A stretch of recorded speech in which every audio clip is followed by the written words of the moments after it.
So often a woman's biggest secret is her age. Back in 1985, I graduated with my degree in computer science. And 1985, well, I'll let you do the math on that. 1985 was a significant year, not just for me and my friends, but for women across the United States. That year, 37% of all of the undergraduate CS degrees went to women. And what that meant to me is that there were plenty of women in my classes and in the companies I worked at early in my career. But this has changed a lot. In 2011, that ratio dropped by over 50%. And as you can see, the overall number of women getting their degrees in computer science also dropped. So folks, this is a big problem. We need women to be part of the force shaping the future of tech, and they're simply not there. And what's interesting is we actually need more people, more trained computer scientists of any gender to meet the projected job needs of the future. The National Center for Women in Information Technology, using US Department of Labor statistics, they've done a study, and they say that US businesses are projecting that we need 1.2 million more computer scientists by the year 2022. And more being, that's what they project to hire in the US, as well as accommodating for expected attrition. Now, if we assume that the graduation rates of men and women in computer science stay about the same, only 39% of those needs will be filled by US-trained computer scientists. And H-1B visas are not plentiful enough to fill that gap with foreign-trained workers.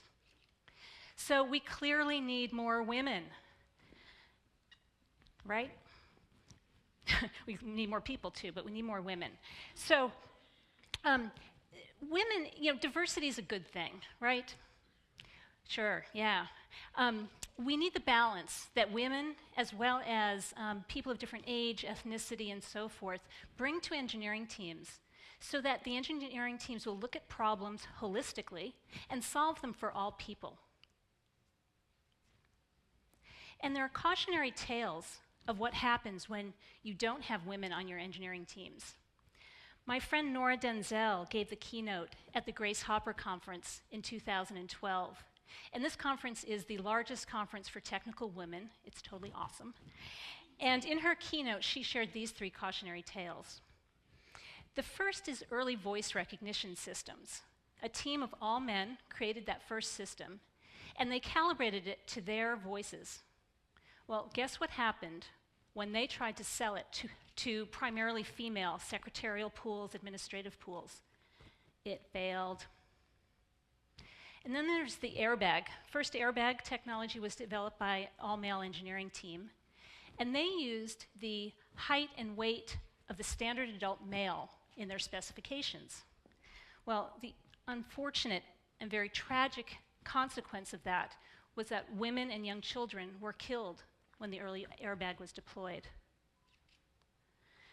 And then there's access to clean water. As you probably know, over 1 billion people on our planet do not have access to reliable, clean water. And a few years back, teams went into 15 different African countries to try to solve this problem. And then teams went in afterwards to assess the impact of what they did. And what they found is the teams with women and those teams that involved women in what I'd call customer research. How is water gathered today? Would this solution work? And so forth. Those teams with women on them created solutions that were more effective and longer lasting. Now, I don't mean to imply that any of the men on these teams set out to build solutions only for other men, but you have to wonder, what would have been different if women had been on these teams? And there's also interesting information that is about how gender drives more innovation. And the National Center for Women and Information Technology released a study they did on patents. And in the software industry, what they found is that if a patent filing team had mixed gender, they were 26% more likely to create patents that would be cited than the norm for similar patents. And now, to be highly cited in the patent industry means that you're probably in the center of a citation graph like this. A lot of other patents are referring back to you, citing you, for many reasons, one of which can be that you represent a core innovation in your field. Okay? So if you have a woman or more women on your patent team, you're more likely to create, 26% more likely to create a highly cited patent. And that's in the software industry. If you, they also did the study on the hardware peripheral market, and that number jumped up to 42%. So women help drive innovation. And so the bottom line is we need more women for this balance that they bring, for this innovative, inclusive design, and this ability to drive innovation. And speaking of the bottom line, the research group Catalyst did a study. Maybe some of you have seen this in the popular press. They did a study about the impact of women on financial performance. And the companies with the most women in their most senior leadership positions were financially more profitable, more successful, than companies with the fewest number of women. And they also looked at the Fortune 500. And those companies in the Fortune 500 that had female CEOs, they outperformed the market. Okay. So you may be wondering, where are these women? Why aren't they part of the force shaping the future of tech? Well, I have a theory of why this decline happened since I was in school, and that's the personal computer. So IBM launched the PC in 1981, the year I graduated from high school, and then Apple launched the Macintosh in 1984. And before this, there were very, very few computers in our homes, our schools, our small businesses. And young boys and young girls had pretty much the same experience with computers, right? We didn't have any. But that has changed. And computing now is affordable, pervasive, and for whatever societal reason, young boys tend to spend more time playing with computers, playing computer games, as we heard earlier today. Good thing. But they spend more time playing with computers, tinkering with the hardware, learning to code, and taking AP Computer Science in high school. And by the way, AP Computer Science, only 18% of those exams are taken by women each year. And that exactly mirrors the number of graduates we're seeing a few years down the road. So, about a year ago, I had a chance to hear Sheryl Sandberg speak. And she shared a personal story about her 7-year-old son and her 7-year-old niece. And she signed them both up to a summer day camp where they could learn how to program. And her niece was one of 5 girls out of about 50 campers, so 10%. Now, you have to understand, this is 7-year-olds, okay? First of all, 7-year-olds. This is when parents are defining and deciding what summer camp to send their kids to, not the other way around.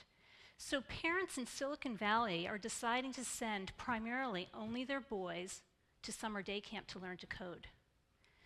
This is called unconscious bias, and it's everywhere.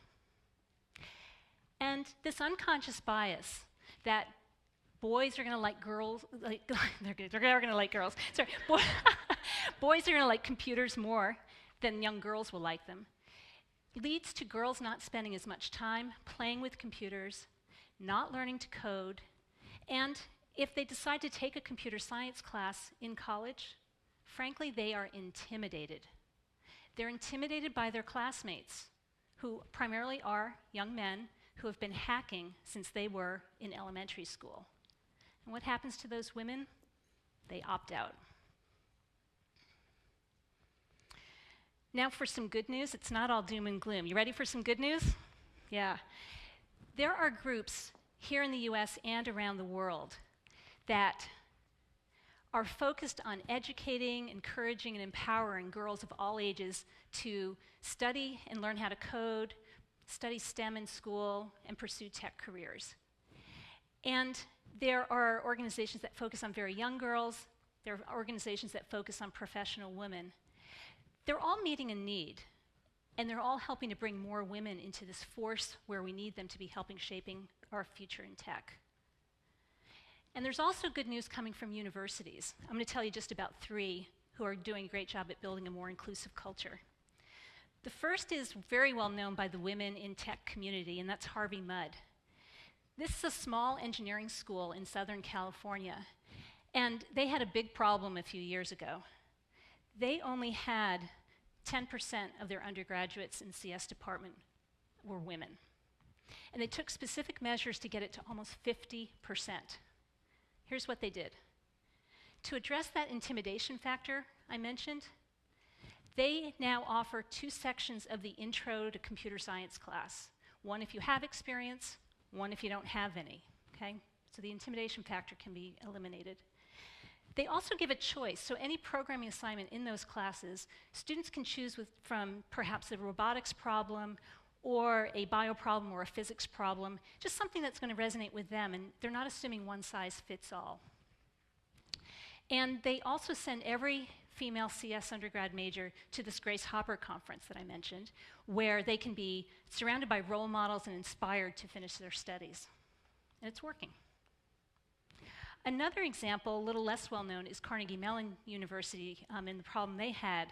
In 1995, they had only 7% of their incoming freshmen declared CS majors were women. And they got that up to 42% in just 5 years. And what did they do? They worked with high schools to make their programs less focused just on boys, more gender neutral. They added or changed their admissions policy to not favor experience, but to look at potential. They added an introductory class called Computers and the Impact on Society, which turns out to be appealing to a lot of the women. And they also set up a little sister, big sister mentoring program for the girls in the department. And Carnegie Mellon points out, not only did this make it more inclusive for women, but more inclusive for all people. It was all good. And last but not least, shout out to William&Mary. Yes, any computer science students here? All right, we've got a few. So at the undergraduate level in the computer science department, 24% of your students are female. Awesome, better than that nationwide average. But really impressive is that at graduation next month, over half of your graduate degrees are going to go to women in computer science. That's all good. Yeah, that's right. Now this is my daughter, who is a senior in high school. And she's going to study computer science next year in college. I thought I was going to have to bribe her, but I didn't. And last year when we toured schools to find out where she would want to go, I, of course, would ask on every tour, what's your ratio like in the computer science department? And I heard from tour guides as well as professors we met pretty much the same answer. I don't really know the exact numbers, but it's approaching 50-50. It's great. And that's backed up from what I'm hearing in some of the news reports I read. The University of California at Berkeley announced in February of this year that for the first time ever, they have more women than men in their introductory computer science class. The ratio is changing. And I'm thrilled for my daughter, knowing that she has a really good chance of being surrounded by women in her classes and having role models as she starts her career. We may be getting back to 1985, may. Of course, until the National Center for Education Statistics reports that we have a sort of a sustained change in that ratio, we can't declare success. But I'm still excited for my daughter. And in the meantime, I'm going to celebrate every success I do see. This is the Girls of Steel First Robotics team in Pittsburgh, Pennsylvania. And this is a high school team, and they are sponsored by Carnegie Mellon's Field Robotics Center. Last month, this team of women, young women, won the Engineering Innovation Award at the Buckeye Regional Science and Robotics Fair. Yeah, pretty cool. I think that some of these girls, if not all of them, are going to be part of this force I'm talking about. And I'm also going to celebrate every time I see a photo like this come through on my Facebook feed. This is my friend's daughter, Hannah, and 3 of her classmates from the Loudoun County Academy of Science in Northern Virginia. And last month, Hannah and her classmates took top prizes in their regional science and engineering fair. And Hannah, who is second from the left, took top honors in computer science. And get this, last weekend at the state science and engineering fair, she took first place again. She is definitely part of the force. Yeah. And my ask for all of you is that because of what you're hearing here today, if you have any unconscious biases about girls not liking tech, put those aside and look for ways that you can get females in your life to try to be part of this force moving forward. You know, if you're a parent, if you have young girls in your life, are there the summer day camps to learn to code that you can send them to, or encourage them to check out that after-school robotics program, or learn to code? If you are an educator, are there things you can do to help address the intimidation factor that young women tend to feel in any STEM field? You know, Carnegie Mellon and Harvey Mudd clearly have done some great work, but every university and school is not there. And if you simply want to have great tech solutions to solve the world's problems moving forward, do what you can to have a woman in your life try tech on for size. It's not going to fit everyone, but it's got to fit more than we're seeing today. Thank you.